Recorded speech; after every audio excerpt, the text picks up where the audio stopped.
creemos que el Señor puede bendecir a nuestros niños y creemos que el Señor nos puede bendecir también a nosotros aquí. Amén. No sé si quieran pasarse por aquí, hermano. Gloria a Dios. Gloria al nombre de Jesús. Vamos a abrir nuestras Biblias, hermanos, en el Hebreos, la carta del apóstol a los Hebreos.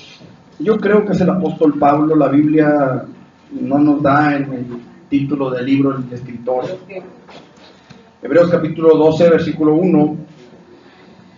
Y vamos a estar tomando este texto como base para nuestra reflexión en esta tarde. Hebreos 12:1, me indican con amén cuando lo tengan. Gloria al nombre de Jesús. Dice la palabra de la siguiente manera: por tanto, nosotros también, teniendo en derredor nuestro tan grande nube de testigos, despojémonos de todo peso y del pecado que nos asedia, y corramos con paciencia la carrera que tenemos por delante.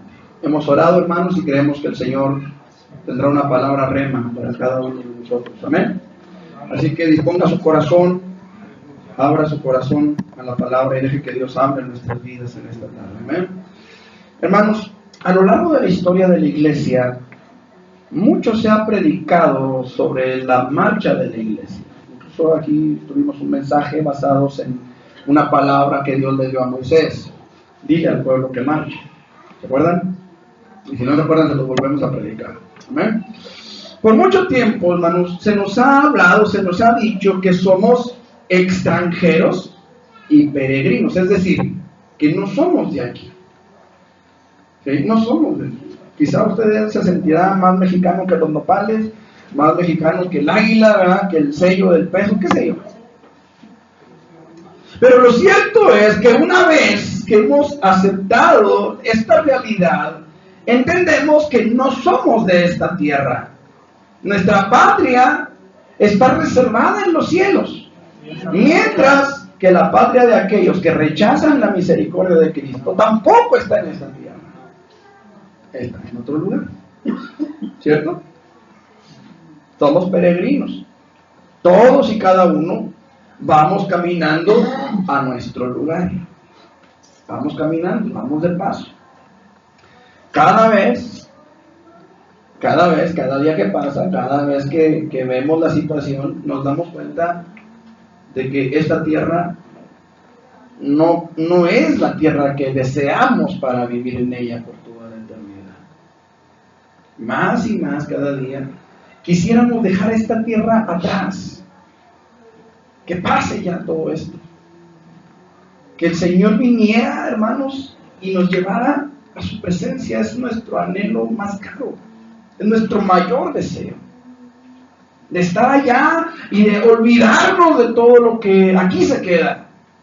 Quizá aquí tengamos una casa muy bonita, un carro bonito, ¿verdad? Algunos se pasean mucho en el Mercedes, ¿verdad? ¿Sí saben cuál es el Vivebus? Es un Mercedes-Benz. Van hasta con internet y wifi y cuántas cosas. Bueno, ya creo que ya quitaron el wifi. Bueno, el asunto, hermanos, es que se nos ha hablado acerca de la necesidad que cada uno de nosotros tenemos por avanzar. Y aunque somos un rebaño que se supone debe ser unido, que se supone debe caminar junto, lo cierto es que cada oveja debe caminar por sí misma. ¿Me explico? Ahora, ante los ojos de ustedes, quizá yo sea el pastor de la iglesia, pero ante los ojos del Señor yo también soy oveja y yo también tengo la responsabilidad de caminar, igual que ustedes. ¿Me explico? Todos tenemos la necesidad, la responsabilidad de caminar por nuestro propio pie en el camino que el Señor nos ha trazado, dependiendo siempre de la dirección, de la gracia, de la misericordia y de la fortaleza que Dios nos da para caminar.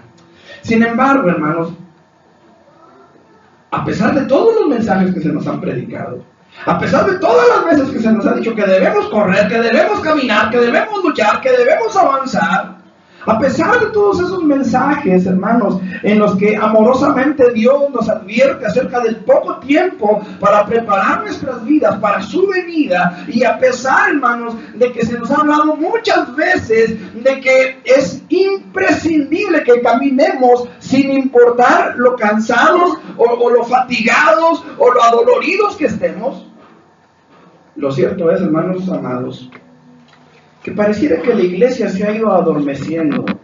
Y no estoy hablando del trono de gracia solamente, hermanos. Estoy hablando de la iglesia de Jesucristo, de la iglesia en general, ¿sí? El día de ayer, en la conferencia que tuvimos sobre el Halloween, el Señor nos llevó a ver un versículo de la palabra en Efesios 5:14. ¿Se acuerdan?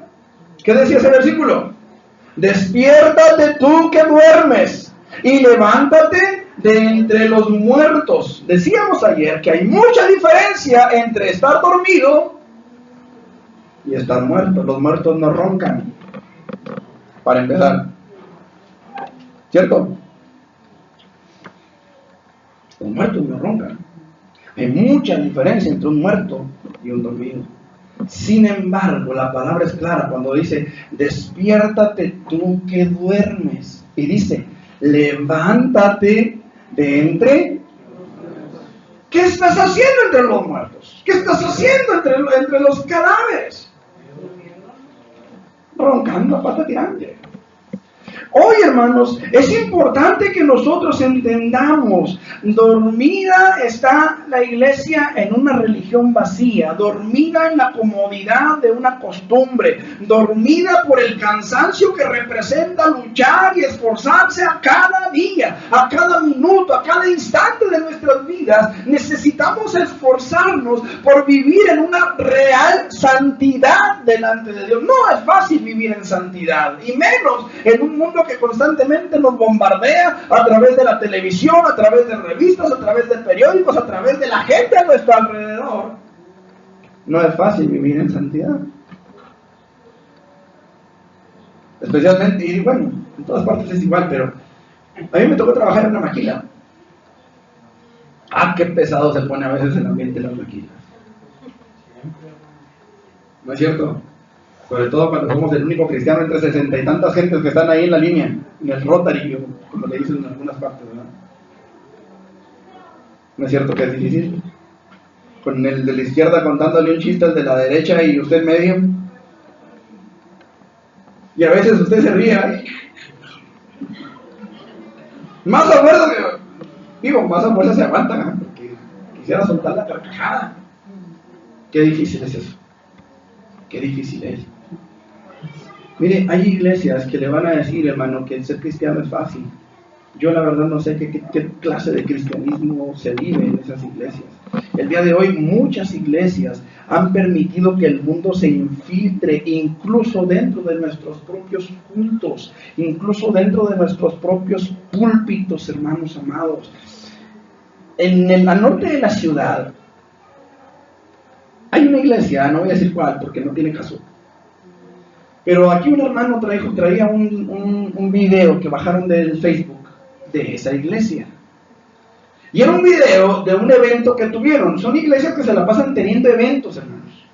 Evento tras evento, que congreso de damas, congreso de varones, congreso de jóvenes, congreso de adolescentes, congreso de niños y puros congresos.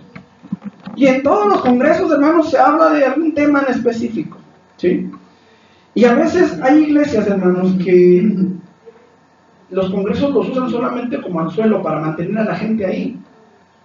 Porque como no hay palabra de Dios, hay que entretenerlos de alguna manera, hay que retenerlos de alguna manera. Y por eso se hacen eventos aquí, eventos allá y cosas. Nosotros aquí solamente una vez al año tenemos un día de campo y están todos invitados. Este año nos la pasamos bien suave, ¿cierto? Nomás nosotros en el balneario, todo el santo día. Estuvo todo. Bueno, eso es harina de otro sermón. Hoy en día, hermanos, muchas iglesias han permitido que se infiltre el mundo en las iglesias. En este video que les comento, era una especie como de concierto de rap. Y estaba el cantante, pero no era cantante. Estaba el cantante de rap, hermano, rapeando en el, no puedo decir en el altar, en el escenario. Estaba rapeando y ¿sabe cuál era la letra de su canción? Él decía que la iglesia fulana de tal era la mejor de las iglesias, que los pastores fulano y sutana eran los mejores pastores y que no dejaran de ir al siguiente concierto. Fíjense nomás. ¿Para qué son los altares? ¿No son para alabar y glorificar a Dios? ¿No se supone que representan lo más alto, lo más santo de la iglesia? De las congregaciones. Aquí no tenemos un altar, pero es por falta de espacio. Que si por mí fuera, hermanos, aquí teníamos el altar, ¿verdad? Y para venir a orar al altar, porque no es lo mismo orar en el altar que orar en la banca, no es igual. Bueno, al menos en mi experiencia, no es igual. Pero aquí no tenemos un altar. Pero si tuviéramos un altar, hermano amado, no sería para alabar y glorificar a los pastores de la iglesia. Dios nos guarde. Dios nos guarde, hermano amado. ¿Sabe por qué? Porque cuando usted alaba, cuando usted glorifica a su pastor, Dios se encarga de tumbarlo del pedestal donde usted lo ponga. Dios nos guarde de que esta iglesia nos empiece a alabar y a glorificar a nosotros. Que Dios tenga misericordia de esas congregaciones, hermanos. Hoy la iglesia ha permitido, hermanos, que el mundo se infiltre en las iglesias. Canciones que no alaban, que no glorifican a Dios y se cantan en nuestros altares, se cantan en nuestros púlpitos, incluso se predican mensajes, decíamos ayer, ¿verdad? Este pseudopastor que dice a la iglesia debe, fíjese bien, no les dice puede, la iglesia debe participar, celebrar el Halloween. Usted, dice este pastor, pseudopastor, usted tiene que ir a la dulcería y comprar dulces para que cuando los niños lleguen a su puerta, usted les dé esos dulces. Usted tiene que comprarse un disfraz y salirse a la calle a convivir con los padres de los niños que son amigos de sus niños. Para que los vecinos vean que usted es una buena persona, que usted es un buen vecino. Para que los vecinos no hablen mal de usted porque usted no participa de eso, hermano. No hablan mal de usted porque usted no participa del Halloween, hablan mal de usted porque usted es cristiano y punto. ¿O qué no dijo Jesús? ¿Seréis aborrecidos por causa de mi nombre? Él no dijo seréis aborrecidos porque no participan del Halloween. No dijo eso. Pero hay iglesias, hermanos amados, donde incluso hacen concursos de disfraces ese día. Nada más para que se dé una idea. Hay iglesias que no, decían ayer, ¿verdad? Que no celebran el Halloween, celebran el Aleluya. Puro sincretismo, hermanos. Puro sincretismo. Hermanos, yo quiero hablarles en esta tarde de la carrera que tenemos por delante. El creyente debe levantarse de su sueño y caminar, empezar a avanzar en la carrera de la fe hasta llegar a la patria celestial, a la morada eterna, a la meta que tenemos en Cristo Jesús, hermanos. Y quiero que veamos, mis hermanos, las razones por las que el creyente debe de levantarse de su sueño y continuar avanzando hasta llegar a la meta, que es en Cristo Jesús. ¿Por qué? ¿Por qué levantarnos, hermanos? ¿Por qué correr la carrera? Primero, hermanos, dice la palabra del Señor, versículo 14 que leímos. Bueno, no lo leímos, pero ya se los dije. Necesitamos levantarnos de nuestro sueño y continuar avanzando. Porque ciertamente, hermanos, la iglesia se ha dormido en su camino. La iglesia se ha dormido en el camino. Mire, hay ciertas cosas que provocan el sueño. El día de ayer, yo todavía saliendo de aquí de la conferencia, yo pensaba irme a la funeraria y estar un rato con mi familia. Hoy no pude ir. A mi tía la sepultan ahorita a las 3, así que no creo que alcance a llegar. En fin, yo dije, saliendo de aquí, ¿verdad? Me arranco, terminamos a las 7, dije yo, porque la conferencia es por una hora. Nos arrancamos de aquí, llego a la casa, ¿verdad? Dejo las cosas que traiga y nos arrancamos a la funeraria. Pues resulta que no, la conferencia se acabó a las 8. Llegamos, ¿verdad? Y yo no había comido porque andaba haciendo otros menesteres en la mañana, fui a la funeraria en la mañana y andaba haciendo otras cosas y no había yo comido. Entonces llegamos a comprarnos un elote, ¿verdad? Para aguantar el famoso tentempié, ¿verdad? Y llegamos a la casa, hermanos, y antes de llegar a la casa le dije a Leti, ¿sabes qué? No voy a ir a la funeraria, me siento muy cansado. Y llegamos, hermanos, y en lo que nos preparábamos para acostarnos, y dije, me tiré en la cama tantito, ¿verdad? Dije, voy a... Hermanos, 22 minutos después abrí los ojos, dije, bueno, pues qué pecho, me quedé viendo aquí. andaba cansado. Y hay cosas, hermanos, que a veces nos fatigan, nos cansan y no nos damos cuenta cuando nos quedamos dormidos. En ocasiones, una de las cosas que hace que nos durmamos en el camino es la falsa seguridad que tenemos. El falso sentido de seguridad. Vamos a Génesis. Si ustedes les gusta acompañarme, capítulo 31. Génesis 31.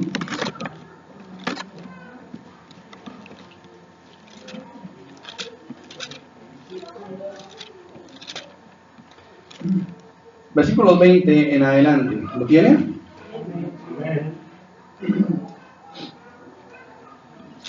No, tenemos otro capítulo. 31:20 dice la palabra del Señor de la siguiente manera. Y Jacob engañó a Labán arameo, no haciéndole saber que se iba. Huyó pues con todo lo que tenía y se levantó y pasó el Éufrates y se dirigió al monte de Galaad. Y al tercer día fue dicho a Labán que Jacob había huido. Entonces Labán tomó a sus parientes consigo y fue tras Jacob camino de 7 días. Y le alcanzó en el monte de Galaad. Y vino Dios a Labán arameo en sueños aquella noche y dijo: guárdate que no hables a Jacob descomedidamente. Alcanzó pues Labán a Jacob, y éste había fijado su tienda en el monte, y Labán acampó con sus parientes en el monte de Galaad. Es el mismo monte. Hay que aclarar eso, ¿sí? Los dos están en el mismo monte de Galaad. Hay una diferencia entre los dos, no sé si lo notó en el versículo 25. ¿Lo notan o no lo notan? Si lo notan, les digo antes de que les dé una embolia. ¿Cuál es la diferencia? Uno había fijado su tienda. El otro había acampado. No es lo mismo acampar que fijar la tienda. ¿Me explico? No es lo mismo. Fíjense bien, mis hermanos amados. Para los que no han podido venir a los estudios de los martes en los que hemos estado analizando el libro de Génesis, debo hacer una anotación en este punto para que me puedan entender. En este estudio hemos visto que Jacob había recibido malos tratos de Jacob. Los hijos de Jacob hablaban mal de Jacob con la demás gente, los hijos de Labán hablaban mal de Jacob con la demás gente, ¿sí? Labán se había devorado a la dote de Jacob. ¿Cuál era la dote de Jacob? Por Lea y por Raquel, su trabajo, ¿sí?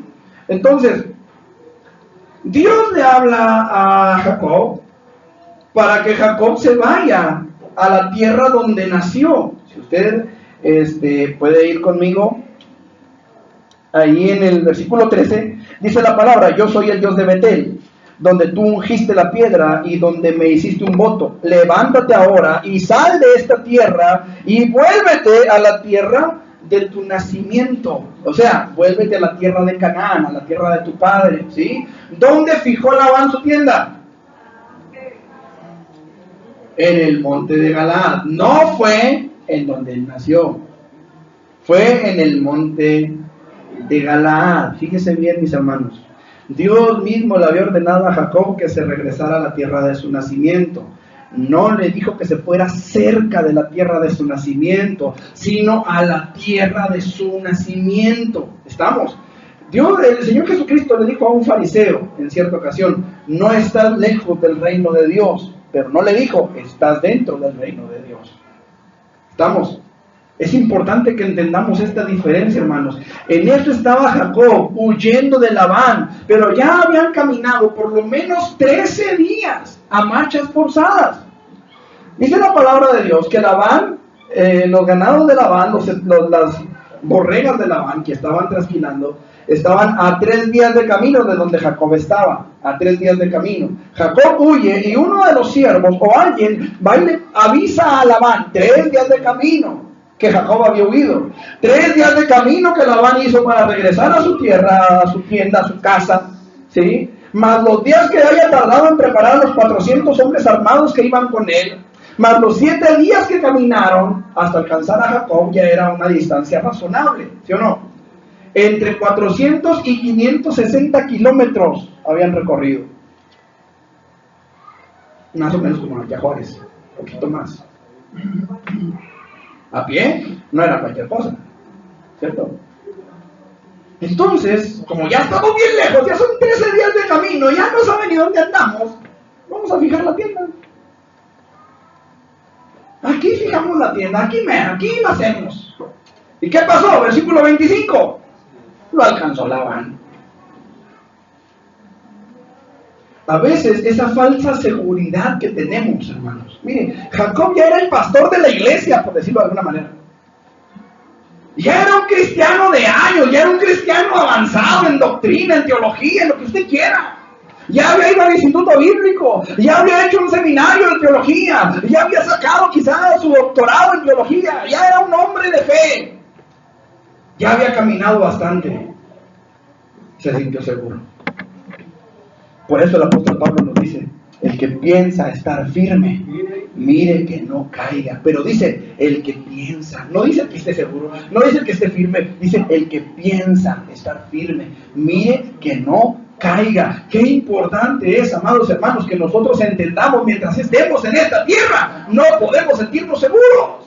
Necesitamos mantenernos alerta, necesitamos mantenernos despiertos. No podemos fijar nuestra tienda aquí. Jacob se sintió seguro. Y si pudiéramos nosotros establecer una distancia en los años que llevamos en el Evangelio, en los meses que llevamos en el Evangelio, o quizá en las semanas o días que llevamos en el Evangelio, ¿qué tanta distancia pudiéramos decir que llevamos de ventaja? A lo mejor mucha, a lo mejor nada, como dice el hermano. Pero mientras estemos en esta tierra, hermanos, esa ventaja no será suficiente. Necesitamos seguir adelante, necesitamos seguir caminando, hermanos amados. Por decirlo de algún modo, Jacob ya tenía mucho tiempo en el Evangelio, ya era el pastor de la iglesia, ya era el, como dicen ahora, el apóstol, casi querubín, casi el Espíritu Santo, No, hermanos, no podemos nosotros descansar en una falsa confianza de que ya tengo muchos años en el Evangelio. Hay quienes han dicho, no, yo ya tengo, a mí no me cuentan las muelas, a mí no me engañan. En cierta ocasión, se los he comentado, creo, allá en Getsemaní, la iglesia donde yo salí, había un joven que ahorita pues ya no es joven, ya es un señor, hecho y medio derecho, igual que yo. Pero este joven decía, aquí lo que hace falta es un estudio de Apocalipsis. Porque también allá teníamos un estudio así como aquí, ¿verdad? De la Biblia, libro por libro, versículo por versículo. Y este joven decía, aquí lo que hace falta es un estudio apocalíptico, decía él. Y luego dice, digo por los nuevos, ¿verdad? Pues uno ya sabe, uno ya conoce, pero los nuevos necesitan un estudio. Y yo le dije, entonces cuando venga el anticristo, ¿tú ya sabes cuál número te van a poner? Claro, me dijo, 666. Le dije, ¿estás loco? No, así como y me llevó a la Biblia, hermano. Mira, aquí dice 666. Le dije, o sea que la gran tribulación tú te quedas. La palabra del Señor dice, hermanos, que el Señor no nos puso para ira, sino para alcanzar misericordia. La palabra del Señor dice que el Señor Jesucristo viene por nosotros. ¿Qué caso tendría, hermanos, que el Señor hubiera muerto en la cruz del Calvario si de todas maneras tenemos que pasar por la gran tribulación para purificar nuestros pecados? ¿Qué caso tiene? Pero es que los nuevos son los que necesitan. Nosotros no. Qué interesante, ¿no les parece? Hermanos, no podemos decir, ya la hice, porque tengo 800 años de cristiano. Necesitamos seguir. ¿Hasta qué momento? Hasta el momento en el que el Señor venga por nosotros, o nosotros vayamos a Él. Pero mientras estemos en esta tierra, no podemos sentirnos seguros. Él podía fácilmente establecerse en aquel lugar. Pero ojo, mis hermanos, el monte de Galaad no era el lugar de su nacimiento. No era el lugar que Dios le había prefijado como meta. A ustedes y a mí, el Señor no nos llamó a ser mexicanos y punto. El Señor nos llamó a ser ciudadanos de la tierra celestial, hermanos, de la patria celestial. Nuestra morada no está aquí, sino en los cielos. Jacob había fijado su tienda, mientras que Labán solamente acampó en el mismo monte, pero acampó. Él no fijó su tienda, él sabía que él estaba nada más de paso. En cierta ocasión andaba una persona por allá, va, en la India, donde hay mucha gente que se la pasa meditando y cosas así. Y había un hombre que supuestamente pues era muy sabio, ¿verdad? Y aquel hombre va con el sabio y empieza a ver la casa del sabio. No había nada, nada más la cama en la que dormía, un fogón donde hacía la comida, ¿verdad? Un traste ahí donde ahí mismo guisaba y ahí mismo comía. Y le dice el turista al sabio: oiga, ¿y todas sus cosas? Y el sabio le dice: ¿y las de usted? Pues nada, yo nomás estoy de paso, yo también.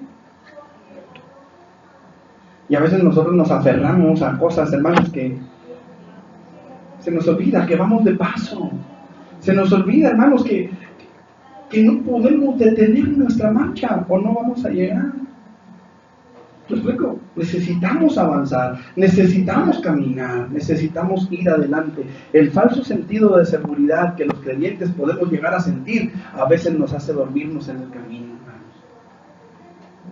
Por eso, repito, dijo el apóstol Pablo: el que piensa estar firme, mire que no caiga. Sigamos avanzando, sigamos adelante. No permita, hermano, que el sentirse confiado, el sentirse seguro nos haga dormirnos. ¿Saben una cosa que pasa, hermanos? Entran muchas falsas doctrinas a las iglesias. ¿Y saben quiénes son los responsables de eso? Los pastores. Los pastores. Porque nos dormimos, o como lo dicen a la mexicana, se nos duerme. Y dejamos que entren cantidad de doctrinas extrañas a las iglesias. Ahora, este mensaje no es para el pastor solamente, es también para la iglesia. No podemos dormirnos, necesitamos seguir adelante. Otra de las cosas que pasan, hermanos, y que producen sueño espiritual en la iglesia, es el cansancio. Es el cansancio. Un ejemplo, hermanos. Ya vimos que a Jacob se le durmió. Ese no se durmió, a ese se le durmió. ¿Sí? Pero uno que sí se durmió se llamaba Elías. ¿Se acuerdan? Un profeta de Dios. ¿Qué pasó con Elías? Miren, se lo voy a poner de esta manera. ¿Alguna vez se ha sentido usted tan abrumado por los problemas de la vida que le ha dicho al Señor: Señor, ya ven por mí, ya llévame? Estoy tan cansado, estoy tan fatigado, ya no tengo fuerzas para seguir. Qué bueno por los que se sienten fortalecidos. Qué bueno por aquellos que nunca han tenido una situación así en sus corazones. Pero hay muchos, o habemos muchos, que en algún momento de nuestra vida le hemos dicho: Señor, ya no aguanto este mundo corrupto, ya no aguanto esta situación que está alrededor de mí, ya quisiera que tú me llevaras a tu presencia, ya quisiera estar contigo. Esto le pasó al profeta Elías, hermanos, mientras subía de Jezabel en el desierto. Si usted recuerda, este hombre se sentía tan abrumado, tan cansado del camino, pensaba que nada más él quedaba. De todos los profetas de Jehová que había, los habían matado a todos. Y él decía: nada más yo quedo. Y aunque más adelante Dios le dice: hay 3,000 rodillas que no se han doblado ante Baal, yo me las he reservado. Pero no le estaba diciendo que fueran profetas. Y Elías se sentía solo en el camino. ¿Cuántas veces nosotros como cristianos nos hemos sentido solos en el camino? Yo sí. Yo sí. Y he llorado delante de Dios y le he dicho: Señor, déjame sentir tu mano, déjame sentir tu compañía, porque ciertamente me siento solo. Y estoy rodeado de gente, Señor. Y me has permitido pastorear una hermosa iglesia. No muy grande, pero es una hermosa iglesia. Y me la has permitido pastorear. Y a pesar de eso, Señor, me siento solo. En ocasiones, ahorita no. Pero en ocasiones me ha sucedido eso. ¿Sí me explico? No sé si me hago entender, hermanos. Espero estar transmitiendo el mensaje como el Señor me lo dio a mí en esta mañana. Pero esto le pasó a Elías, hermano, mientras huía de Jezabel. Usted recuerda, era tanto el cansancio del profeta que deseaba morirse. Él le dijo: basta ya, oh Jehová, quítame la vida. Fíjese qué tremendo. Quítame la vida. Era tanto el cansancio, hermano, ya no quería saber nada de la vida y de sus complicaciones. Pero ¿cuáles fueron las causas de aquella depresión? ¿Qué fue lo que provocó, hermano? Aquel cansancio, aquel desánimo, tal desesperanza en el corazón del profeta. El siervo de Dios, el que había hecho por obra de Dios que descendiera fuego del cielo. La palabra de Dios nos dice que hubo un certamen, ¿se acuerdan? Promovido por el profeta. Muchas veces hemos dicho que Elías retó a los profetas de Baal. Sin embargo, analizando con atención el pasaje de Primero de Reyes, capítulo 19, versículos 1 al 8, Elías no estaba retando a los profetas. Elías estaba desafiando al pueblo y diciéndole al pueblo: si Baal es Dios, síganlo, pero si Jehová, entonces sigan a Jehová. No claudiquen, no cavilen entre dos pensamientos, entre dos dioses. No podemos servir a dos dioses, porque forzosamente tendremos que quedar mal con alguno de los dos. No podemos servir a Satanás, porque Satanás no tolera la santidad. No podemos servir a Dios, porque Dios no va a soportar o no va a tolerar nuestro pecado. Entonces con alguno de los dos vamos a quedar mal. El profeta va con el pueblo y le dice al pueblo: decídanse, ¿a quién van a servir? Usted conoce el resto de la historia. Dios envía fuego del cielo que consume el holocausto de Elías, mientras que Baal no pudo hacer nada con el sacrificio de sus sacerdotes por una sola razón: porque no son dioses los que se hacen con las manos, dijo el apóstol Pablo. Así de simple. Dios envía fuego del cielo. Elías manda ejecutar a todos los falsos profetas. ¿Y cuál fue el resultado de aquella prueba, hermano? ¿Dejar los israelitas sus idolatrías? ¿Se convirtieron los israelitas al Dios vivo? ¿Qué pasó? No, hermanos, no pasó eso. Al contrario. La reina Jezabel le manda un WhatsApp a Elías: dale, así me hagan los dioses y aún me añadan, si mañana a estas horas no he puesto tu vida como la de uno de ellos. Fíjese qué tremendo, hermanos. Habiéndose comprobado de forma visible el poder y la realidad, la veracidad del Dios vivo, y nadie se convierte, hermanos. Qué tremendo, ¿verdad? Por eso yo no me agüito cuando predico en el parque. Por lo menos a mí no me mandan a ejecutar todavía. Pero qué importante es, hermanos, ver esto. Elías, hermanos, dice patitas papando y sale huyendo, hermano. Sale huyendo, se va. Algo importante que tenemos que ver: Elías supo a dónde correr. Elías supo a dónde correr.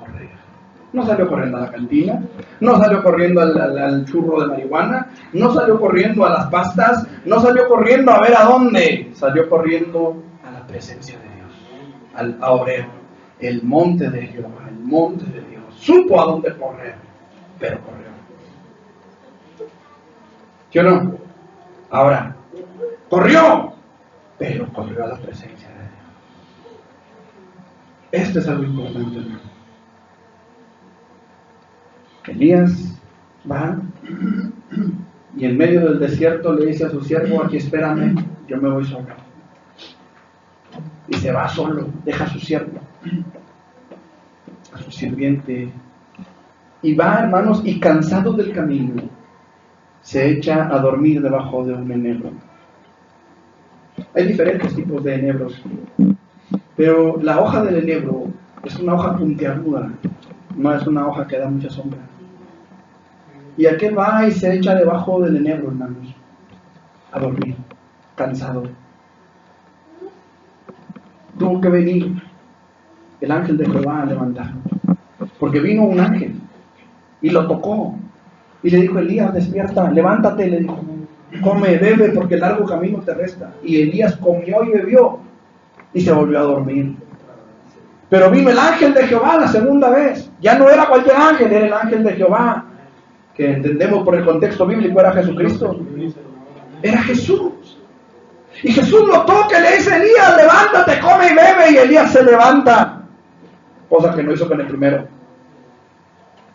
Se levanta, come y bebe, y dice la palabra, fortalecido con aquella comida, caminó 40 días y 40 noches hasta Horeb, el monte de Dios. Dos cosas importantes, hermanos. No cualquier cosa nos va a levantar. Tiene que ser el Señor. No es el pastor. No son los hermanos en la alabanza, aunque a veces sentimos bonito cuando cantan alguna alabanza que nos llega al corazón. No son las alabanzas. No es el pastor con todo lo que grita 2 horas aquí en el templo. No. Tiene que ser la presencia misma del Señor Jesucristo, que venga y toque nuestros corazones, que venga y toque nuestras vidas, porque solamente entonces podremos levantarnos y continuar en nuestra carrera, continuar en nuestro camino, hermanos. Toda esta presión que Elías tenía fatigó la fe del cansado profeta. Ciertamente supo a dónde correr. ¿A dónde se dirigió? Al monte de Horeb, el monte de Dios. Pero como dije, toda aquella presión fatigó la fe del profeta. Y Elías, amado hermano, se echa debajo del enebro y se acuesta a dormir. Hoy la iglesia sufre de un cansancio crónico, hermanos. El camino a las moradas eternas no ha sido fácil para el verdadero creyente. Hay cristianos que dicen: pues sí, el cristianismo es re fácil. El cristianismo es bien fácil de vivirse. Yo no sé por qué algunas iglesias dicen que se batalla. ¿Quién sabe qué clase de cristianismo tengas? Pero una cosa es segura: la única manera de no toparte con el diablo de frente es que vayas en su misma dirección. Es lo único. ¿De qué otra manera te puedes decir que no te topas con Satanás de frente? Una de dos: o vas delante de él o vas detrás de él. ¿Sí o no? Es la única. Pero tarde o temprano, en el camino de la fe, hemos de contrapuntearnos con el enemigo. ¿Sí o no? Mamá, vaya a evangelizar a alguien. Hermano, ¿usted no va evangelizando a un homosexual? Eso es declararle la guerra al enemigo. No es fácil ganar a un homosexual. No es fácil ganar a un adicto. No es fácil ganar a un alcohólico. No es fácil ganar a un adúltero. No es fácil ganar un alma para Dios. ¿Lo explico? No es fácil. Por eso nosotros como pastores tenemos la responsabilidad de entender: las ovejas no son nuestras, son del Señor. Así que si se quieren ir a otra iglesia donde les predican la verdad, donde les predican la palabra de Dios, adelante, están en todo su derecho. Pero el pastor tiene que pelear por aquellas ovejas que se están yendo a un lugar donde no les predican la palabra de verdad, donde no les están hablando del evangelio, donde los van a desviar de la fe, donde los van a condenar por una falsa enseñanza. ¿Sí me explico? No es que sean mis ovejas. No es que sean mis ovejas, pero son mi responsabilidad mientras están aquí. No sé si me estoy haciendo entender. Hoy la iglesia sufre de ese cansancio crónico. No es fácil ser cristiano, aunque muchos insistan en que sí. Muchos se han cansado de luchar, pero también hoy podemos clamar al Dios de los cielos para ser fortalecidos en él, hermanos. La palabra del Señor dice en Isaías capítulo 40, versículos 29 al 31, Él da esfuerzo al cansado, ¿sí o no? Eso dice la palabra, y multiplica las fuerzas al que no tiene ninguna. Los jóvenes se fatigan y se cansan, dice la palabra. Los jóvenes, hermanos, se cansan, flaquean y caen. Pero los que esperan en Jehová, dice la palabra del Señor, tendrán nuevas fuerzas. Levantarán alas como las águilas. Correrán y no se cansarán. Andarán, caminarán y no se fatigarán. ¿Quiénes? Los que esperan en Jehová. Qué importante es esto, hermano. Hay muchas cosas que provocan sueño en la iglesia, que provocan cansancio espiritual. Pero tenemos que poner todo eso en manos del Señor. Jesús dijo: venid a mí los que estáis trabajados y cargados, y yo os haré descansar. Pero ¿qué tenemos que hacer? Venir a Él. Saber a dónde tenemos que ir. No es el pastor la respuesta. No son los hermanos de la iglesia la respuesta. Ciertamente la palabra de Dios dice: llevad los unos las cargas de los otros, y cumplid así la ley de Cristo. Orad, dice la palabra, unos por los otros. Dice la palabra del Señor, amado hermano: llorad con los que lloran. ¿Sí o no? Gozaos con los que se gozan, pero llorad con los que lloran. Pero no es esa la respuesta. No sé si me estoy explicando. Habrá gente que ore por mí. Habrá gente por la que yo tenga que orar. Pero no está en la gente, ni está en mí el fortalecerlos. ¿Me explico? Mi fortaleza no viene de la iglesia, viene de Dios. Y eso es algo que yo debo entender. Yo no puedo depender de ustedes, ni ustedes pueden depender de mí. Pobres de ustedes, si dependen de mí. Maldito el hombre que confía en el hombre. Y pobre de mí, si dependo de ustedes. ¿Me explico? No estoy menospreciándoles, hermanos. Al contrario. Al contrario. Pero tenemos que entender en quién estamos poniendo nuestras esperanzas. En segundo lugar, hermanos, que si no, no acabamos, ya llevamos un buen tiempo y apenas vamos al segundo punto. En segundo lugar, el creyente debe levantarse de su sueño y continuar avanzando en la carrera de la fe hasta llegar a la meta en Cristo Jesús. Porque solo aquellos que corramos, fíjese bien, legítimamente alcanzaremos el tan anhelado premio de la vida eterna al lado de nuestro Señor.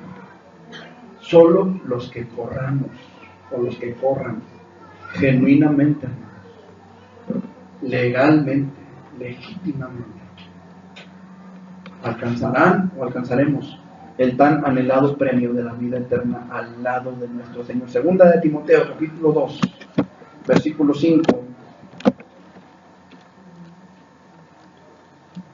Maldito el hombre que hiciera engañosamente la obra de Jehová. Jeremías 48:10. Segunda de Timoteo 2, del 5. 2:5, perdón. Segunda de Timoteo 2:5. ¿Lo tienen? Y también el que lucha como atleta, fíjese bien, no es coronado si no lucha legítimamente. Primera de Corintios 9:24.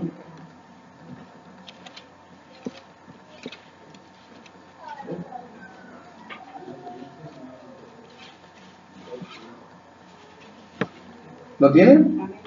¿No sabéis que los que corren en el estadio, todos a la verdad corren, pero uno solo se lleva el premio? Correr de tal manera que lo obtengáis. ¿Cuántos tienen la esperanza de llegar a aquellas moradas que Cristo va a preparar para nosotros? No me conteste, pero ¿cuántos de nosotros no nos acordábamos de aquellas moradas hasta ahorita? O sea, venimos a la iglesia, vivimos nuestro cristianismo, pero si en este momento el Espíritu Santo no nos trajera esta palabra, no nos acordaríamos de aquellas moradas. Yo no sé, quizá usted sí se acuerda, todo el tiempo, pero a veces los afanes de esta tierra, a veces los problemas de esta vida, a veces la vida diaria, simple y sencillamente, incluso la paz, los tiempos de paz que tenemos en esta tierra, no nos traen a la memoria aquellas moradas eternas. No sé si me estoy haciendo entender. Este no es en sí el problema, hermanos, pero puede ser la raíz del mismo problema. Se lo pongo de esta manera. Como ustedes saben, la mayoría, yo trabajo como mensajero en una motocicleta para una empresa. Y regularmente cuando llego a la oficina donde trabajo, hay un tejabán de la mina donde estaciono la moto en la sombrita. El asiento de la moto se calienta mucho con el sol, entonces procuro traerle una sombra. Y me estaciono en una sombra, pero no siempre encuentro lugar en ese tejabán. Hay veces que me tengo que estacionar del otro lado del estacionamiento. Y cuando entro a la oficina, pues yo dejo la moto, entro a la oficina, y cuando salgo de la oficina y no estacioné la moto donde siempre la estaciono, ¿a dónde cree que camino? A donde siempre la pongo.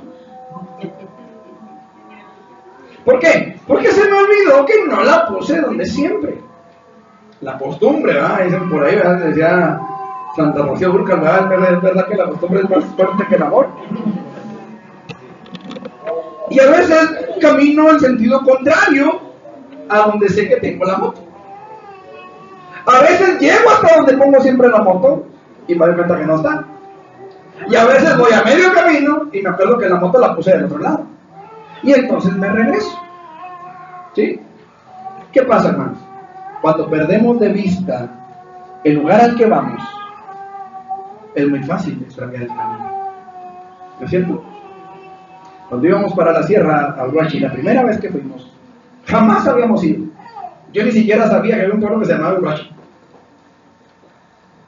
Total, me dijeron, ¿verdad?, de aquella iglesia, aquella congregación, y dijimos, pues vamos a verla, ¿verdad? De la vista nace el amor. Y nos fuimos a la iglesia aquella que no conocíamos, que jamás habíamos ido, hermanos. Y ahí agarré un mapa del estado, y en el mapa ubiqué dónde estaba Uruachi. Y el mapa no era mío, así que lo tuve que dejar donde estaba. Y ahí vamos, hermanos. En una Guayín 210 Nissan, bueno, Datsun, del 85, creo, era 87. Una Guayincita. Y ahí vamos, hermanos. Y agarramos la sierra. Llegamos a un lugar que se llama Aguatiaxi, pasando Calaveras, ya de aquel lado de campo. Y llegamos a ese lugar. Y había dos personas, uno de ellos con una guitarra. Yo no sabía que eran cristianos y que andaban predicando ahí en los ranchitos, ¿verdad? Eran miembros de la iglesia. Y yo les dije, oiga, vamos para Uruachi, ¿vamos bien? Sí, me dijo, ahí sígale derecho. El de la guitarra me dijo, sígale derecho. Pues ahí vamos, hermanos. Subimos pasamos a Guatiaxi, estaba la Cuesta del Caballo, bajamos el arroyo y luego subimos otra vez. Llegamos arriba a un entronque, y ese entronque dividía para bajar a la tableta y para seguir subiendo para Aracoipo, y había que bajar por la tableta y no sabíamos por dónde llegar. Gracias a Dios el Señor nos iluminó y bajamos hacia la tableta. Y después de la tableta está la huerta de ríos, es el cordón de ríos, que así le llaman, el cordón de la huerta. Y ahí vamos de bajada. Y pasando el cordón de ríos o el cordón de la huerta, hacia el lado derecho, hermanos, está lo que le llaman el arroyo hondo. Ya sabrá por qué le dicen arroyo hondo. Y hermanos, si usted no tiene cuidado para dónde va, le pasa lo que le pasó al doctor Castrejón, que era un doctor de allá, que iba buscando orégano ahí en los cerros y se fue con toda y troca para sacar el orégano. Se quedó la troca embarrada en un árbol, porque perdió el camino de vista. No sé si me estoy haciendo entender. Cuando nosotros no nos acordamos a dónde vamos, o por qué íbamos a dónde vamos, no vamos a dar con bola. ¿No le ha pasado que de repente sale usted de su casa, porque va, no sé, a las tortillas, a la tienda, qué sé yo, y luego sale de su casa y da vuelta en la esquina y dice, ¿a dónde iba? Qué fácil es perder el camino ahí, ¿no es cierto? Mire, cuando pasa eso, cuando a mí me pasa lo de la moto, lo de menos, hermanos, es dar media vuelta y caminar hacia donde tengo la moto. Cuando a usted te pasa eso, lo de menos es regresarse a su casa y luego ver a ver qué estaba haciendo y luego ya se acuerda, pues iba por tortillas y ya se va a la tortillería. Esto es lo de menos, ¿no es cierto? Pero en la vida espiritual, hermano, en la vida espiritual, llega el momento en el que usted se deja llevar por el río de la vida, ¿verdad? En paz, como en la caricatura aquella del libro de la selva, ¿no? Donde van Balú y Mowgli va flotando en el río. Y usted se puede dejar ir, ¿verdad? Flotando en el río tranquilamente, y va a llegar el momento en el que llegue a la cascada de Wasatchi. Y entonces no va a haber para atrás, hermano. Ahí no va a haber de que me regreso. Porque ya llegando a la cascada, hermano, ustedes se van porque se van. ¿Me explico? En la vida espiritual es igual. No podemos dejarnos llevar por el río de la vida, ¿verdad? Tranquilos, gozando, sin preocupaciones. Un cristianismo light, un cristianismo barato, un cristianismo fraudulento, que es el que se predica en nuestros días. No podemos dejarnos llevar en ese cristianismo. Necesitamos, amado hermano, no perder de vista el premio que hay esperando nuestras vidas, hermanos amados. No podemos equivocarnos en el camino. No podemos desviar el rumbo, mis amados hermanos. Es importante que nosotros entendamos esto. No podemos, tarde que temprano nos toparemos con esa cascada. Tarde que temprano nos toparemos con ese punto de no regreso. Y entonces estaremos en serios problemas. Por eso hoy necesitamos nosotros entender, hermano, debemos de no perder de vista el lugar al que vamos, hermanos. Porque es muy fácil dormirnos, es muy fácil perder el camino, es muy fácil, amados hermanos, perder la meta que Dios nos ha tratado. Y es muy difícil ser coronados cuando no corremos legítimamente. Debemos correr la carrera de fe legítimamente, hermanos, para que podamos entrar por las moradas eternas. Según 2 de Timoteo 2:5 dice, ninguno es coronado si no corre legítimamente. Hace algunos años, un ex candidato a la presidencia de nuestro país, no sé cuántos se acuerdan de él, Enrique Labastida, Ochoa, ¿sí? Este hombre, siendo ya un hombre, no sé si de la tercera o de la cuarta edad, se fue a un maratón en Europa, no me acuerdo de qué país era, no me acuerdo. Pero de lo que sí me acuerdo es de que había cámaras de video que estaban siguiendo la carrera, la maratón. Y este hombre, hermanos, empieza la carrera y usted ve el final de la carrera y ve que este hombre es el primero que llega de su categoría. Y levanta las manos en señal de victoria. ¿Sabe por qué no le dieron la medalla? ¿Sabe por qué no le dieron el premio? Porque había cámaras en el trayecto, hermanos. Había cámaras y lo grabaron cuando se sale de la ruta, se sube a un taxi y luego se baja del taxi más adelante y se mete a la ruta de la carrera y llegó en primer lugar. Al principio sí le dieron su medalla, pero ya cuando vieron los videos dijeron, oiga, siempre no. Qué vergüenza, ¿no? Alguien dijo por ahí, gracias a Dios que somos mexicanos. Y de Pinón era de Sinaloense, válgame Dios. Acá los hermanos se sienten bien orgullosos. Hermanos amados, una cosa que debemos entender con respecto a las moradas eternas es que no podemos brincarnos la barda para entrar. ¿Me explico? Hermano, ahí no va a haber muro de Trump, hermano. Pero Dios ha establecido su ciudad con sus muros y nadie va a poderse brincar los muros. Hay una novela, no sé cuántos habrán leído esa novela, la escribió John Bunyan, se llama El progreso del peregrino. Aquí tuvimos una película y de hecho a ver si algún día la podemos volver a ver, El progreso del peregrino. Y en esta película, al final de la película, hay una escena donde hay un río que está al borde de la ciudad, es decir, está el río, usted tiene que cruzar el río nadando o caminando o como pueda, pero no puede cruzarlo arriba de un barco, tiene que cruzarlo caminando o nadando, y el río es caudaloso y es profundo. Entonces va Cristiano, que así se llama el protagonista de la historia, Cristiano, y va con otro compañero, que no me acuerdo si es evangelista o quién es el compañero, y cruzan el río nadando.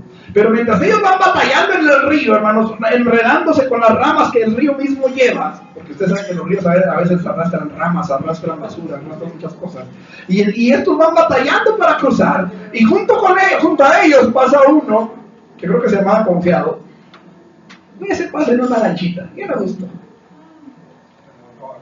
Y llegan al otro lado, aquellos todos remojados, y el otro bien contento, seco y como si nada. Y llaman a la puerta y sale un ángel a recibirlos en la ciudad, que la ciudad se llama Reino de los Cielos. Y llegan ahí y entran Cristiano y entran el otro que, repito, no me acuerdo cómo se llamaba. Según yo, Evangelista Morelia. Evangelista Morelia. El caso es que iban dos y con este otro iban tres. Y el tercero, estando a las puertas de la ciudad celestial o del Reino de los Cielos, ahí mismo, hermanos, es echado fuera. Ahí mismo es lanzado al infierno. Ahí mismo, Apolión, que era el príncipe de los demonios, llega por él y se lo lleva. De las puertas mismas de la ciudad de los cielos. Esto fue un sueño que Dios le dio a John Bunyan. Él lo escribió como novela, pero fue un sueño que Dios le dio, una revelación que Dios le dio a John Bunyan. Qué importante es que nosotros entendamos viviendo un cristianismo light como el que ahora se predica en muchas congregaciones, que no puedo llamar iglesias, porque iglesia solamente hay una y es la de Jesucristo de Nazaret. Congregaciones podrá haber muchas, pero iglesia solamente hay una. Aquí hay gente que viene de diferentes congregaciones, de la iglesia fundamental, de apostólica de la fe en Cristo Jesús, no sé si habrá bautistas o qué más habrá aquí. Vemos gente de muchas iglesias, diferentes congregaciones, yo soy de Asamblea de Dios, en fin, bueno, yo soy de Cristo, pero la asociación es de Asamblea de Dios. En fin, iglesia hay una, hermanos. Denominaciones podrá haber muchas. Congregaciones podrá haber muchas, pero no todas las congregaciones que hay son cristianas, son de Dios. ¿Sí me explico? Ayer veíamos como incluso, y decía hace un momento, pseudopastores que dicen que la iglesia debe de participar del Halloween. Mencioné también la iglesia que está al norte de la ciudad, ese video que pusieron en Facebook. No sé si me hago entender. ¿Quién quiere llegar a las moradas eternas? Amén, todos queremos. ¿Quién quiere que lo regresen? Se acabaron los amenes. Nadie quiere que lo regresen de la puerta. Entonces tenemos que correr legítimamente con todas las complicaciones que eso conlleva. No podemos andar buscando un cristianismo fácil, un cristianismo light, un cristianismo sin la preocupación de vivir en santidad delante de Dios, un cristianismo sin el compromiso de vivir consagrados a Él, sirviéndole a Él, siendo fieles a Él. ¿Me explico? Hay ciertas responsabilidades que como pastor yo tengo delante de Dios. Hay responsabilidades que ustedes como iglesia tienen delante de Dios. Y son responsabilidades, hermanos, que Dios nos ha conferido voluntariamente, las hemos recibido. ¿Sí o no? Porque cuando yo me entregué al Señor, fíjense bien las palabras que estoy usando. Cuando yo me entregué al Señor, yo le dije: yo necesito que tú seas mi Salvador y mi Señor. Yo no sé si usted le habrá dicho eso al Señor.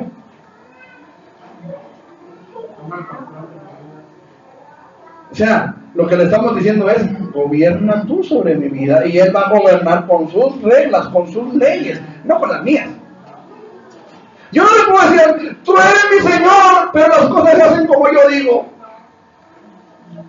Sería incongruente, ¿cierto? Sería incongruente. O sea, yo no puedo venir con Dios y decirle: yo declaro que... No, porque yo no soy quien para declarar contra lo que Él ya declaró. ¿Me estoy explicando? Yo no soy nadie para decir: Señor, yo pacto contigo, te doy estos, no sé, 1,000, 2,000, 3,000 pesos, las escrituras de mi casa, la factura de mi carro, qué sé yo. Yo no puedo venir y decirle: Señor, yo pacto contigo para que tú me hagas esto, para que tú me hagas aquello. Porque, ¿y si Dios no quiere hacer eso? ¿Me explico? Miren, hermanos, hay gente, ¿verdad?, que se endeuda a más no poder. Y luego van a la iglesia y dicen: cancelo toda deuda. Pues paga lo que debes y deja de endeudarte, que andas cancelando cosas que no debes y que no puedes cancelar. Imagínense, de repente va el hermano Chava, vaya, Coppel y se droga con una pantallota de esas de 800 pulgadas, y luego le dice al gerente: cancelo la deuda.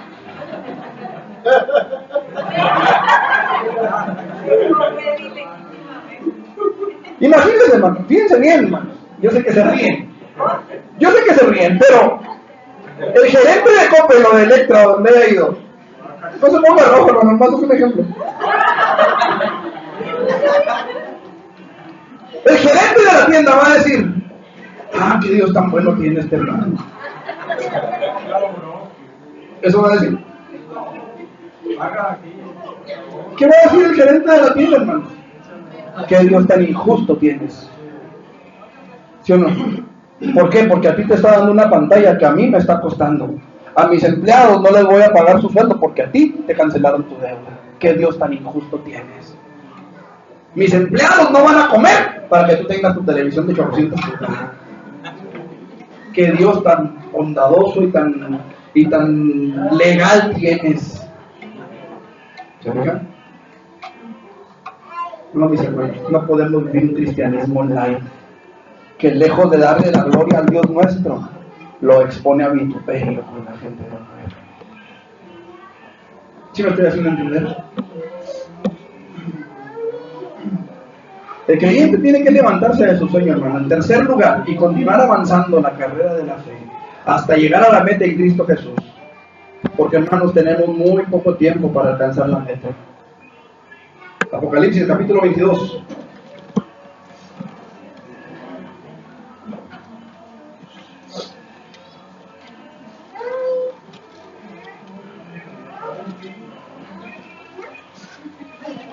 ¿Lo tienen? Versículo 7. ¿Qué dice? Hasta ahí. He aquí, vengo pronto. Versículo 12. Yo vengo pronto. He aquí, yo vengo pronto. Versículo 20. El que da testimonio de estas cosas dice: ciertamente vengo.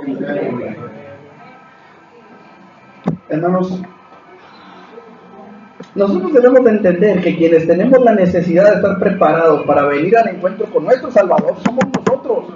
Fíjense bien, Amós 4:12 habla de un juicio de parte de Dios contra Israel. Y Dios le dice: porque te he de hacer esto, prepárate para venir al encuentro con tu Dios.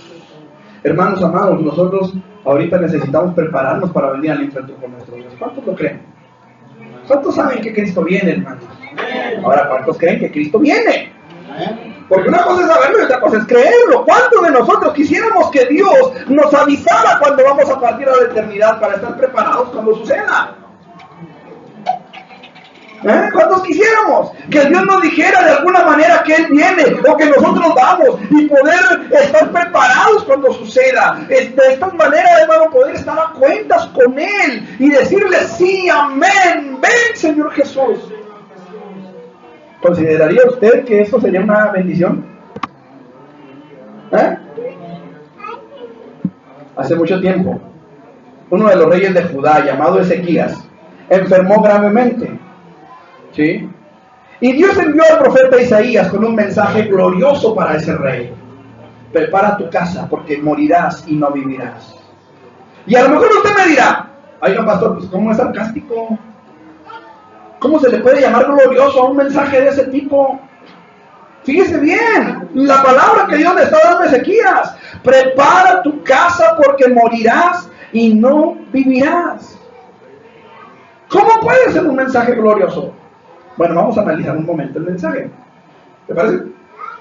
Segundo de Reyes, capítulo 20, versículos 1 al 11. Yo sé que a veces es cansado andar de aquí para allá en la Biblia, pero hay que hacerlo. Segundo de Reyes.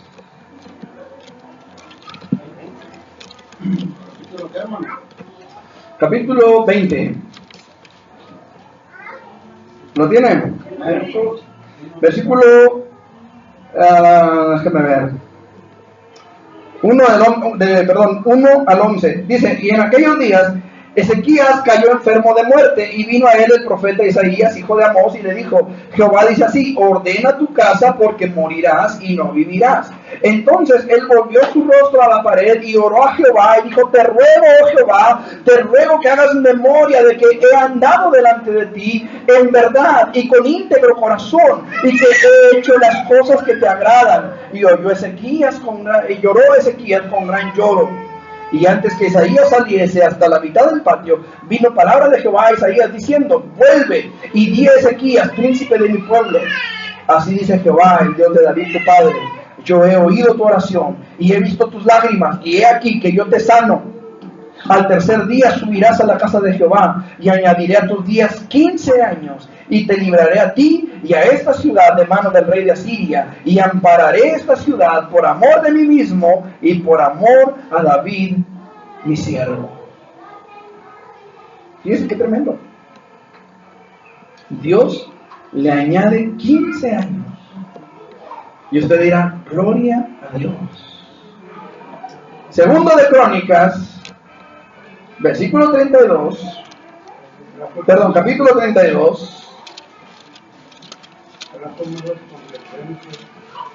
Segundo de Crónicas, capítulo 32, versículo 24 al 26. En aquel tiempo, Ezequías se enfermó de muerte y oró a Jehová, quien le respondió y le dio una señal. Mas Ezequías no correspondió al bien que le había sido hecho, sino que se enalteció su corazón y vino la ira contra él y contra Judá y Jerusalén. No trajo consecuencias solamente contra él, sino contra el pueblo. O sea, ya no fue gloria a Dios.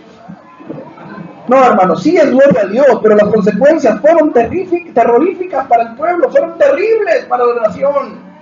¿Sí me explico? Dios merece la gloria de cualquier manera, pero las consecuencias que Ezequías trajo contra su vida fueron terribles. Dios le avisó con tiempo: prepara, ordena tu casa, porque morirás y no vivirás. Hermanos amados, hay gente que recibe malas noticias, que aparentemente son malas, pero que son la oportunidad que Dios le está dando para ordenar su casa. ¿Sí o no? Y a veces, hermanos amados, llega la noticia, no sé, tienes cáncer, te vas a morir. Y lo tomamos por el lado negativo. En lugar de ordenar nuestra casa, en lugar de ordenar nuestros pasos delante de Dios y buscar un acercamiento mayor con Dios. Hermanos amados, la palabra del Señor nos dice que Ezequías estaba teniendo la oportunidad de morir estando a cuentas con Dios. Haz memoria de todo lo que he hecho, cuánto te he servido, cuánto me he esforzado por vivir en tu presencia, por vivir en tu santidad. Haz memoria, Señor, prepara mi vida, porque me voy a morir, no quiero ir al infierno. Pero no, pero pidió sanidad, pidió otra cosa. El Señor se la da y no supo aprovechar. En esos 15 años que el Señor le dio, vivió perdidamente, hermano. ¿A dónde se fue su alma?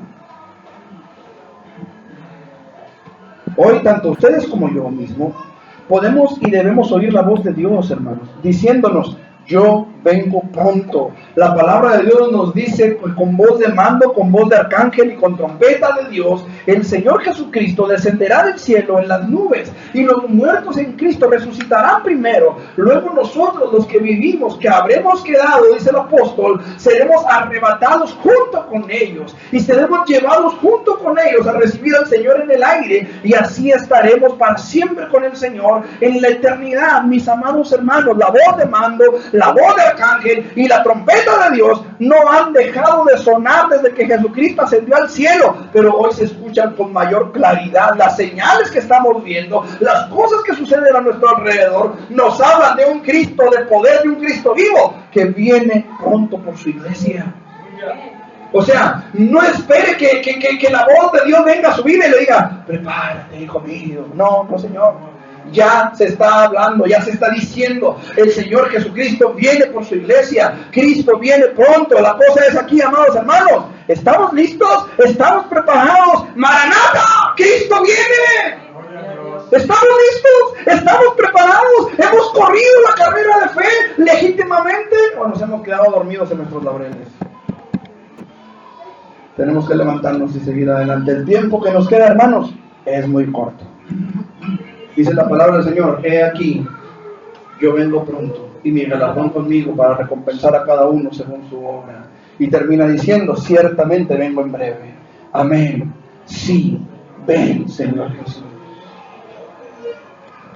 Por lo menos 3 veces en el último capítulo de Apocalipsis, el propio Señor Jesucristo nos advierte, repito, por lo menos 3 veces, que Él viene pronto. Mucha gente de nuestros días se preocupa más por tener una mejor casa, por tener un mejor carro, por asegurar un mejor lugar aquí en la tierra, en lugar de asegurar un lugar en la eternidad. No le estoy diciendo que deje su casa, que se le caiga encima. No le estoy diciendo que deje de trabajar. No le estoy diciendo que deje de estudiar, si es que está estudiando todavía. Mis hermanos, debemos tener un equilibrio y mantener las cosas en la perspectiva correcta. Ni podemos descuidar nuestra vida en esta tierra, ni mucho menos podemos olvidar descuidadamente la vida por venir. La palabra del Señor nos dice que debemos ser sobrios, ¿sí o no? Ser sobrios y velar, dice el apóstol Pedro, porque vuestro adversario el diablo, como león rugiente, anda alrededor buscando a quien devorar. Entonces tenemos que ser sobrios, mantener un equilibrio, ¿sí? La palabra de Dios, amados hermanos, nos dice que debemos de enfocarnos en las cosas eternas, sin descuidar las cosas que tenemos a nuestro alrededor. Mire, a veces lo que más han dejado de ser los creyentes es sobrios. Nos podemos ir a la historia si usted quiere. Tiempos en los de la edad sombría de la historia de la iglesia, en la que los papas, arzobispos, cardenales y toda esa bola de defraudadores que hubo en la Edad Media, hermanos, tenían a la gente en las tinieblas totales. Usted no podía aprenderse el Padre Nuestro en su propio lenguaje porque lo mandaban a la hoguera. Hicieron, hermano, barbaridad y media. Yo no sé cuántos hayan escuchado las predicaciones o estudios que hemos tenido en días anteriores donde les he hablado de los Borgia. Yo no sé cuántos de ustedes hayan buscado a los Borgia en internet. ¿Cuántos? Háganlo. Para que no digan el pastor dijo. Para que ustedes puedan decir, la historia dice que estos hicieron una cantidad de barbaridades que para qué le cuento.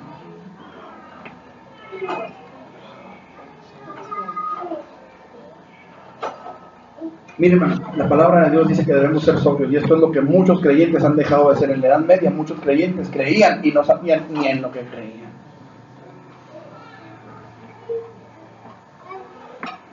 Quiero ser muy claro en esto, hermanos. Así que espero no estar haciendo lo contrario, espero no estarlo reborujando más. Y creo que lo mejor en este caso es preguntarle al maestro de Galilea. Amén. Y decirle, Señor, ¿qué es lo que nos quieres decir con esto? Y creo que la respuesta del Señor, hermanos, sería Mateo capítulo 16, versículos 24 al 27. Si alguno quiere venir en pos de mí, niéguese a sí mismo y tome su cruz y sígame. Porque todo el que quiera salvar su vida la perderá, y todo el que pierda su vida por mi causa la hallará. Porque ¿qué aprovechará el hombre si ganare todo el mundo y perdiere su alma? ¿O qué recompensa dará el hombre por su alma? Porque el Hijo del Hombre vendrá en la gloria de su Padre con sus ángeles, y entonces pagará a cada uno conforme a sus obras. Quiere decir entonces que no vale la pena aferrarnos a los logros de esta vida, hermanos. Pues cuando Cristo venga, ninguno de esos logros podrá redimir un alma. ¿Sí me estoy haciendo entender? Hoy necesitamos esforzarnos, hermanos, en llegar a las moradas eternas, en llegar a la presencia de nuestro Dios. Si logramos cosas aquí en la tierra, gloria a Dios. Y si no, necesitamos esforzarnos por lograr nuestra entrada en el reino de los cielos. Volviendo al punto que nos ocupa, debemos entender que tenemos poco tiempo para despertar del sueño, levantarnos y seguir adelante en nuestra propia carrera de fe, hermano, porque el tiempo que tenemos para llegar es muy corto, y cada día que pasa, el tiempo se nos acorta más cada vez. Amados hermanos, la invitación de Dios para nosotros es una llamada de atención urgente para que nos levantemos del sueño y sigamos caminando, sigamos avanzando. Yo no sé cómo esté su vida espiritual, yo no conozco su corazón. Yo no sé si su relación con Dios esté en óptimas condiciones o si necesite reparar algo, si necesite arreglar algo. No lo sé. No vine aquí a acusarles de nada, no es mi trabajo. Lo que les quiero decir de parte de Dios en esta tarde es que es tiempo ya de que si hemos dejado de correr, de que si nos hemos puesto a descansar, si nos hemos quedado dormidos, si nos hemos relajado en nuestra vida espiritual, es tiempo de levantarnos, es tiempo de seguir adelante. ¿Quiere cerrar sus ojos en esta tarde? Dios y Padre Celestial, en el nombre de Jesús, venimos delante de tu presencia, Señor, dándote a ti la gloria, la honra y toda la alabanza, Señor, porque tú eres Dios.